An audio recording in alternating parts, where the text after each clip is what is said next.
એક નાનકડું ગામ, એ ગામમાં પાછી શાળા, એ શાળામાં એક શિક્ષક, અને શિક્ષક વિદ્યાર્થીઓને ભણાવે. ગુરજીએફે શિક્ષકની વ્યાખ્યા એવી આપી છે કે શીખતા શીખવે એનું નામ શિક્ષક. અને શિક્ષણનો સીધો નિયમ એવો છે કે તમને જે આવડતું હોય એ તમે બીજાને શીખવી શકો. પણ આ શિક્ષકનું અનોખું વ્યક્તિત્વ હતું. એમણે શાળામાં શરૂઆત કરી શિક્ષણની, ત્યારે વિદ્યાર્થીઓ એકાબીજાને સંબોધન કરે ને તો મગનો ને સગનો ને એવા શબ્દો વાપરે. નટીઓ ને કાનિયો ને હેમુડો ને. તો શિક્ષકે પહેલું એ સમજાયું કે જો આ રીતે ન બોલાય, મનિયો ન કહેવાય, મનજીભાઈ કહેવાય, છગનિયો ન કહેવાય, છગનભાઈ કહેવાય, નટોરભાઈ કહેવાય. તો આવા બધા શબ્દો એને વાપરતા શીખ્યા. એટલે ધીરે ધીરે કરતા વિદ્યાર્થીઓ એકાબીજાને માનપૂર્વક બોલાવવા. પછી છગનભાઈ ને મગનભાઈ ને સુરેશચંદ્ર ને. તો આની અસર એના વાલીઓમાં થશે. વાલીઓને ગામમાં એમ થયું કે મને આપણા બાળકો જો આ રીતે વર્તતા તો આપણે શું કામ આવી ભાષા વાપરે. એટલે એ લોકોએ આવું બંધ થઈ ગયા, વાપરતા બંધ થયા. અને ધીરે ધીરે એક સંસ્કારિતાનું વાતાવરણ ઊભું થયું. અને બાળકો એટલા બધા શિક્ષકના સાનિધ્યમાં રહે અને જુદા જુદા કામો કરે. એમાં કંઈક પ્રસંગ આવતો તો શાળાની સફાઈ કરવાની, મેદાન સાફ કરવું, રૂમ સાફ કરવા. અને એમાં શિક્ષકે કીધું કે કાલે બધા વહેલા આવો, આપણે સ્વચ્છતા અભિયાન હાથ ધર્યું. એટલે એક બાળક એની માતાને કહે, મારી મને રોટલો દઈ દે, મારે જટની હારે જવું, મને જટ રોટલો દે ને. એની માને ઘણા કામો પાછા, એટલે રોટલો ઘડવામાં કંઈક મોડું થયું. બાળકે કીધું કે મને રોટલો દે ને, એટલે મારે નિશાળે જવું છે, અમારા સાહેબે બોલાવ્યા છે વહેલા. એટલે એની માએ એમ કીધું, હવે ભાડ્યો તારો સાહેબ.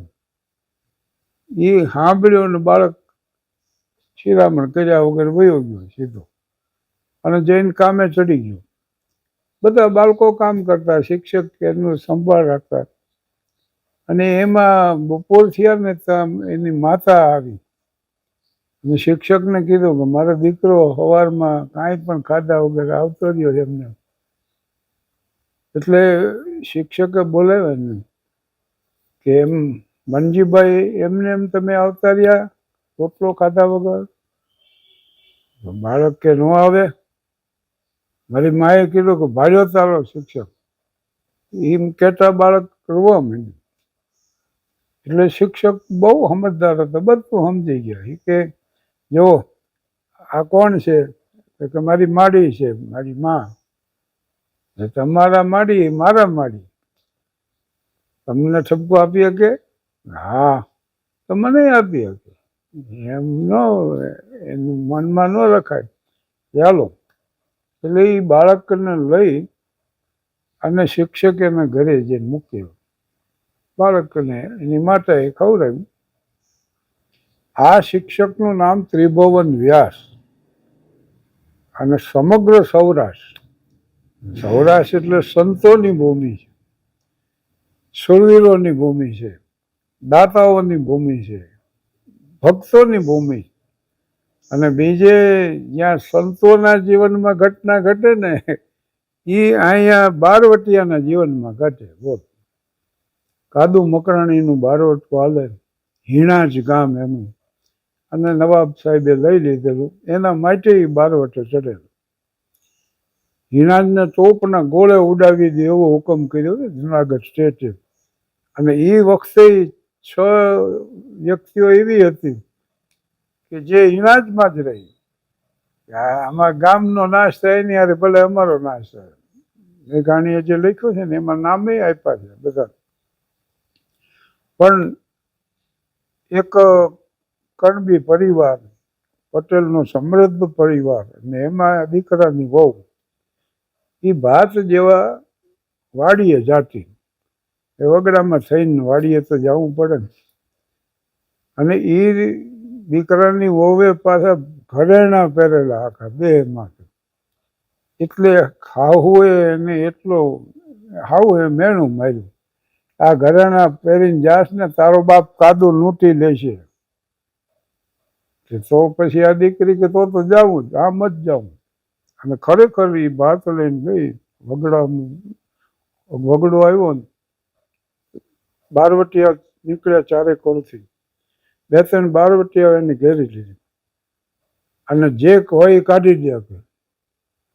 એટલે બે ધડક રીતે એ દીકરીએ પૂછ્યું, તમે કાદુ મકરાણી છો?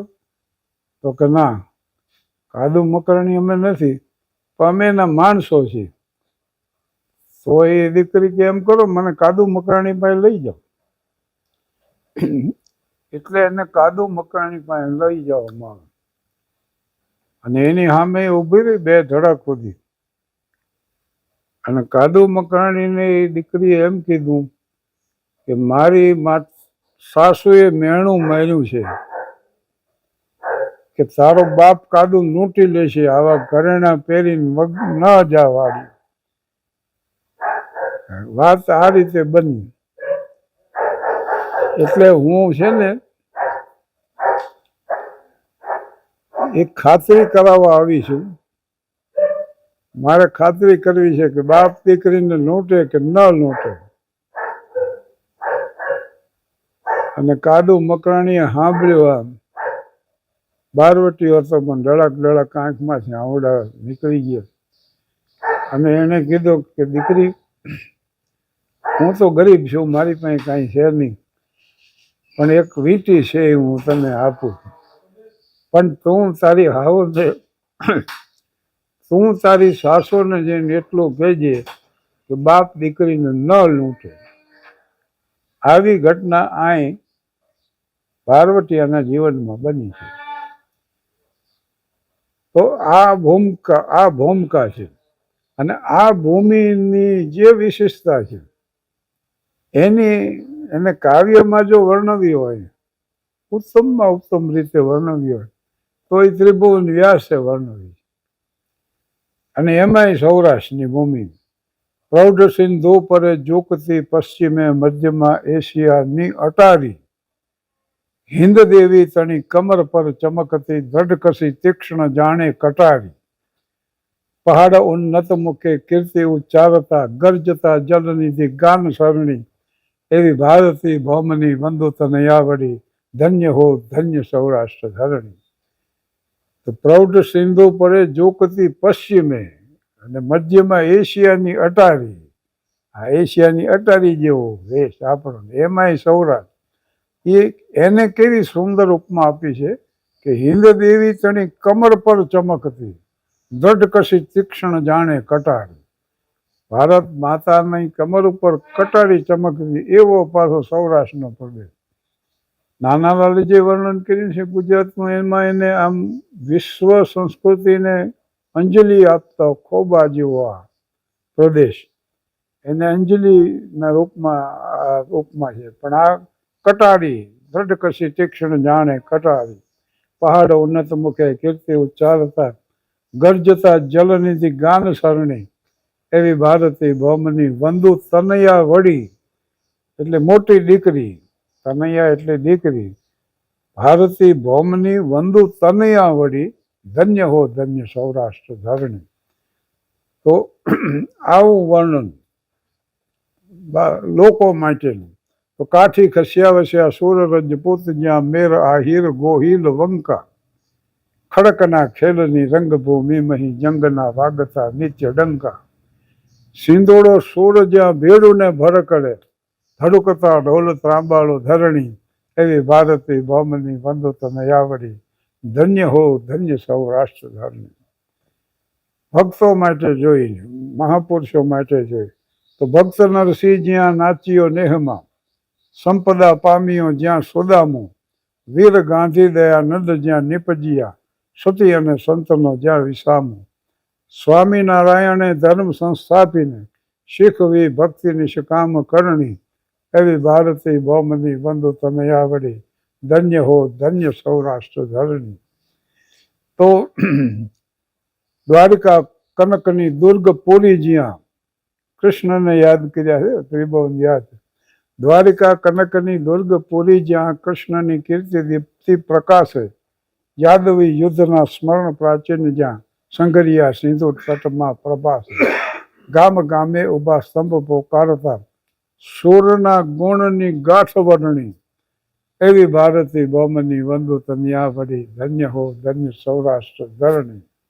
પછી એના પશુ ભેંસો ને ગાયો ને ઘોડા ને, ભગર ભેંસો વળી હાથણી જેવડી, ધેનું જ્યાં સિંહ સન્મુખ ધસતી, ઘોડીઓ માણકી તીખીતા જણ સમી, જાતવંતી ઘણી જ્યાં નિપજતી, યુદ્ધમાં અડકત્રમ જૂટમાં ના હશે, વેગવંતી દિશે ચપલ હરણી, એવી ભારતી ભૌમની વંદુ તને આવડી, ધન્ય હો ધન્ય સૌરાષ્ટ્ર ધરણી. ત્રિભુવન ઘણી મોટી કવિતા છે અને હજી ઘણા એના છે આવા મુક્તકો, પણ આવું સુંદર વર્ણન અને બધી બાબતોને આવરી લેતું હોય ને એવું બીજું કોઈ કાવ્ય નથી મારી દ્રષ્ટિએ. અને અમારે અહીં પરશુરામ પોટ્રી 1914માં સોરાબદલા નામના પારસીએ સૌરાષ્ટ્રમાં સિરેમિક ઉદ્યોગ શરૂ કર્યો. હું ઘણી વાર આ વાત કહી ચૂક્યો છું. અને જે સ્કૂલ ઓફ આર્ટમાંથી સિરેમિકનો કોર્સ શરૂ થનાર પહેલા વિદ્યાર્થી તરીકે મારા પિતા હતા, એને સ્થાન લઈ આવ્યો. એ 14 થી 34 સુધી આવેલું. મારા પિતા ત્યારે ભઠ્ઠી ખાતાના સુપરવાઇઝર, અને 34 થી પરશુરામ બળવંત ગણફુલે એ ખરીદી લીધું, એટલે પરશુરામ પોટ્રી. અને પરશુરામ પોટ્રીના મેનેજર તરીકે ત્યારે મહાદેવભાઈ સાહેબ હતા, મહાદેવભાઈ ગણફુલે. પરશુરામ શેઠને પુત્રો નહોતા, એમના ભાઈ અંતુભાઈ, એમના ભાઈના દીકરા અંતુભાઈ અને મહાદેવભાઈ, એમને અંતુભાઈને મોરબી પોટ્રીનું સંચાલન હોતું, એના મેનેજર. અને મહાદેવભાઈ સાહેબ છે ને એ થાનમાં હતા. તો નકશિક વેસ્ટર્ન ટાઈપમાં જીવનારા માણસ. મહાદેવભાઈ સાહેબ એ પાઇપ પીતા, ડ્રિંક લેતા, કાલ્સેશન કૂતરા રાખતા, બંદૂકો રિવોલ્વર રાખતા. પારસીઓની જે પદ્ધતિ હતી એ જ મહાદેવભાઈ સાહેબ તો એ જમાનામાં ઇંગ્લેન્ડમાં ફોરેન કન્ટ્રીઝમાં સિરેમિકના અભ્યાસ માટે ગયેલા. એટલે વેસ્ટર્ન સ્ટાઇલમાં આખું એનું જીવન હતું. પણ સાહિત્યના એ પાસે શોખીન હતો, એટલે વાંકાનેરમાં એને જીતુદાન ગઢવીને સાંભળ્યા અને ભલામણ કરી. અને મહારાષ્ટ્રનોની મોટામાં મોટી દેન હોય સમાજને તો 62 વર્ષ સુધી ગણેશ ઉત્સવ આવ્યો. લોકમાન્ય ટિળકે 1893માં પૂનામાં શરૂ કરેલું. અને એ Swaraj is my birthright and I shall have it, એ ભાવનાનો પ્રચાર કરવા માટે. અને એ ગણેશ ઉત્સવ સ્થાનમાં 62 વર્ષ સુધી આવ્યો. એમાં કાર્યક્રમો, એમાં નાટકો રજૂ થતા, શાસ્ત્રીય સંગીતના કાર્યક્રમો, સોગમ સંગીતના, સિનેમાના શો થતા. અને ભક્તોની સંતવાણી થઈ. કાગબાપુ આવેલા, જયભીખુ ને કાગબાપુ, ઈશ્વર પેટલીકરને, ખ્યાતનામ લેખકો, કવિઓ. અને નાટકો તો ભજવા. મારો મૂળ શોખ છે ને એ નાટકો લખવા અને ભજવવા.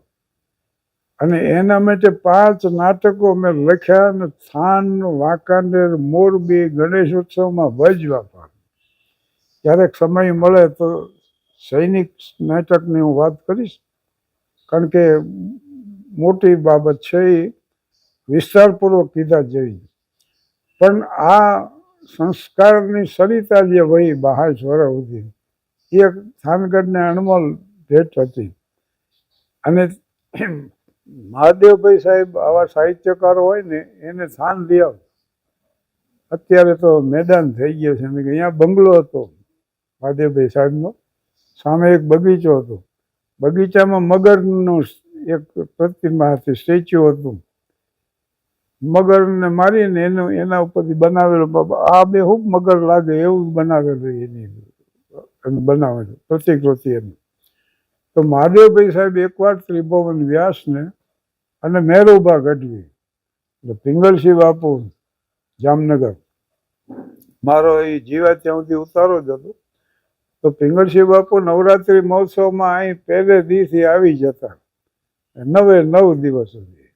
નટુભાઈ જોશી, રામભાઈ રામનામવાળા, એમટી બુચ સાહેબ પંચવટી કોલેજ જામનગરના પ્રિન્સિપાલ, અંતરથી દાદબાપુ આવતા અને નવરાત્રિ મહોત્સવમાં પિંગલસિંહ બાપુ રજૂ કરતા. એના મોટા ભાઈ મેરુબા ગઢવી કાગબાપુ અરે જુગલબંધી કરતા. કાળી વાદળડી તને વીન વેરે બે ઘડી કે નાચી રે રંગ મોરલા કરી લેને બે ઘડી ટવકાર રે. એ તો એ જમાનાના જેને કાર્યક્રમો સાંભળ્યા હોય કે આજે એનું સાંભળે. આર્કાઇવ્સમાં છે લગભગ 72 કલાકનું શૂટિંગ રેકોર્ડિંગ છે કાગબાપુનું. કાગબાપુની વાત નીકળી તો એક પ્રસંગ મને યાદ આવ્યો. સૌરાષ્ટ્ર રાજ્ય હતું આપણું. વળી થોડીક વિગતવાર વાત કરી દઉં. 7મી મે 1807 ઈસ્ટ ઇન્ડિયા કંપનીનું શાસન ભારતનું. કર્નલ વોકરને આ આખો સમસ્યા હલ કરવા માટે સૌરાષ્ટ્રનું કામ હોતું ઈસ્ટ ઇન્ડિયા કંપની. ત્યારે 222 રાજાઓ એટલે મોરબી પાસે ઘૂંટું ગામ છે ને ત્યાં બધાને ભેગા કરવામાં અને અસ્તવ્યસ્ત હતું બધું. ગાયકવાડના શાસન નીચે હતું. હું 1820ની વાત કરું. પણ કર્નલ વોકરે એવું સેટલમેન્ટ કરી દીધું. એક તો જેને ગાયકવાડ સરકાર પાસેથી એ સત્તા ઈસ્ટ ઇન્ડિયા કંપની પાસે આવી અને બ્રિટિશ શાસન શરૂ થયું. પોલિટિકલ એજન્ટની નિમણૂક કરવામાં આવી વહીવટ કરવા માટે. એના પાસે આસિસ્ટન્ટ પોલિટિકલ અને 4 વિભાગ એમાં વેચી નાખવામાં આવ્યું. અને રાજાઓ શું કરતા, એકબીજાના પ્રદેશો પડાવી લેવા હાટું અંદરો અંદર યુદ્ધ કરતા. બારવટીઓ અહીંથી ધાડ પાડીને વાં વયા જાય તો પછી કાંઈ ન થાય. આવી અંદરો અંદરની ઘડીક મરાઠાઓના આક્રમણ અને મુસ્લિમોના એટલે પ્રજા ત્રાહીમામ. પણ આને સેટલમેન્ટ એવું કરી દીધું કે બધાની હદ નક્કી કરી દીધી અને એ જ પ્રમાણે વર્તવાનું. પછી કેનિંગે પાછું એની વિગતસર વહીવટી સુવિધાઓ કરી. એટલે 1820થી કંપની સરકારના શાસન નીચે આવ્યું. એ 1857 સુધી અને 58માં તો પછી રાણી વિક્ટોરિયાનો આવી ગયું શાસન. એટલે આ સૌરાષ્ટ્ર રાજ્ય અસ્તિત્વમાં આવ્યું. ભારત આઝાદ થયો ને ત્યારે સૌરાષ્ટ્રનું એક રાજ્ય અને એના મુખ્યમંત્રી તરીકે ડેબરભાઈ હતા. સાંસ્કૃતિક વિભાગ રતુભાઈ અદાણી સંભાળતા. ઘણી વાર મારે મળવાનું થયું રતુભાઈ. અને એમાં એક વાત એવી આવી કે રાષ્ટ્રપતિ સમક્ષ દરેક રાજ્યમાંથી એક કલાકારની રજૂઆત ત્યાં કરવાની. ડેબરભાઈ મુખ્યમંત્રી એ પરિપત્ર આવ્યો એટલે સીધો આપ્યો રતુભાઈ અદાણી. રતુભાઈએ સીધો કાગબાપુને બોલાવ્યા અને કીધું કે દિલ્હી આપણે જવાનું છે, રાષ્ટ્રપતિ સમક્ષ રજૂઆત કરવાની અને આટલો સમય ફાળવ્યો છે અને આ રીતે છે આખો કાર્યક્રમ સમજાવ્યો અને ગયા દિલ્હી.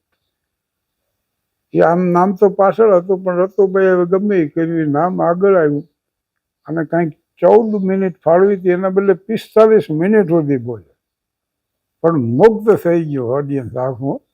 અને ત્યાર પછી વડાપ્રધાન હતા જવાહરલાલજી તીનમૂર્તિ. અમે મળ્યા હતા તીનમૂર્તિમાં. હું 1959માં વિદ્યાર્થીઓને લઈને ગયો ત્યારે નહેરુ ચાચાને. તો ત્યાં આ કાર્યક્રમ યોજવામાં આવ્યો અને કાગબાપુએ નહેરુ સામે જે રજૂઆત કરી મુગ્ધ થઈ ગયા, મંત્રમુગ્ધ એમ. અને નહેરુએ એમ કીધું કે ऐसे कलाकार है सौराष्ट्र में. तरत रतुभाई अदानी कीधुं कि ऐसे तो बहुत से कलाकार है मगर हमारी कमनसीबी ये है कि हमें रेडियो स्टेशन भी नहीं. તે માહિતી પ્રધાન કેસકરને તરત જ વડાપ્રધાન નહેરુએ જણાવ્યું કે સૌરાષ્ટ્રને રાજકોટ આકાશવાણીનું કેન્દ્ર મળવું જોઈએ.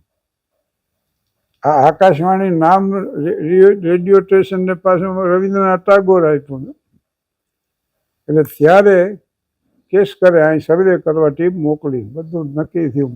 અને આ આકાશવાણીનું રાજકોટ કેન્દ્ર છે એ સાંભળવાનું સદભાગ્ય મળ્યું હોય તો એ કાગબાપુના હિસાબે. પણ વાત તો આપણી એ હતી કે મહાદેવભાઈ સાહેબે ત્રિભુવન વ્યાસને ને મેરુભા ગઢવીને અહીંયા બંગલે કાર્યક્રમ રાખેલો અને એ આખો ઓડિયન્સ છે એને સાંભળતું. ત્યારે એમણે આ કવિતા રજૂ કરેલી ધન્ય સૌરાષ્ટ્ર ધરની. અને એક રમૂજી વાતે કરેલી ત્રિભુવન વ્યાસે. પ્રસંગોપાત યાદ આવી તો કહી દઉં. એક નાનકડું ગામ, એમાં બે શેઠિયાઓ રહે, કરમચંદ ને ધરમચંદ, એવા બેયના નામ. પણ બીકણ કે ખરેખરા પૈસા પુષ્કળ, અને એમાં બારવટિયાઓનો જમાનો, ગામ ભાંગે એવા સમાચાર મળે. એટલે કરમચંદને બારવટિયાની એવી કલ્પના કે બારવટિયા આવે અને આપણી પાસે ઊભા રહે સામે, હોય બધું લૂંટી લે અને બરસી આમને ફેરવે અને પછી છટ દઈને પરસી છૂટે એ પેટમાં ઘૂસી જાય સીધી અને માણસ મરી જાય. આવી ધરમચંદને બારવટિયા માટેની કલ્પના. અને જ્યારે વિચાર કરે તે એને સરસ જ આવા દ્રશ્યો ઊભા થાય ને મંડે બીવા. એમાં ધીરે ધીરે નજીક મંડી નોટ્સના બનાવ મીડિયા બનવા. કરમચંદને પાછો બારવટિયાનો એવો ખ્યાલ કે બારવટિયા આપણા ઘરમાં કરે, બધું લૂંટી લે, સડપ દઈને તરવાર કાઢે, એક ઝાટકો મારે ને માણસને પાડી દે છે. પછી તો એના ગામમાં મંડી ચોરી થવા. એટલે આ તો બે કણ હતા બે. શેઠાણીઓને કીધું તમે બહાર હુવો, અમે ઓરડામાં હુંશું. બારવટિયા બૈરાઓને કાંઈ ન કરે. એટલી પાછી એને ભરોસો, તમે બહાર હુવો એટલે બહાર બૈરાઓ હુતા ને આ પાછા રૂમની અંદર. એમાં ધરમચંદ બરશીરની જેને બીક હતી એ હુતેવા, ઉઘાડું શરીર, મોટું પેટ, અને એમાં ઉપર ઓલા નળિયા ચાલે ને ત્યારે જગ્યા ખાલી રહી જાય, એમાં અણીવાળું એક ઠીકરું ઓલાએ ભરાવેલું. એ ઠેકરું ઉંદરિયાથી નીકળ્યો ને ખળભળ છે એમાં ઝબકી જાગી અને ઠેકરું બરાબર પડ્યું શેઠના પેટમાંથી પડ્યું. એ પડ્યા ભેગો આમ માથ કરીને મીડિયા રાડ્યું પાડવા કે દોડો દોડો. બારવટીયા આવ્યા ને બરસી મારી. બારવટીયાએ બરસી મારી, પેટ આમનામ પકડીને રાડ્યો મીડિયા પાડવા. વાંહે કરમચંદ બૈરા ઉઠી ગયા. કરમચંદને એનું બારણું ખકડાયું, તમારા ભાઈ રાડ્યો પાડે ઉઠો. એને ઉઠાડ્યો. એ કે એ જે છે એ હું અહીંયા બરોબર ના ને.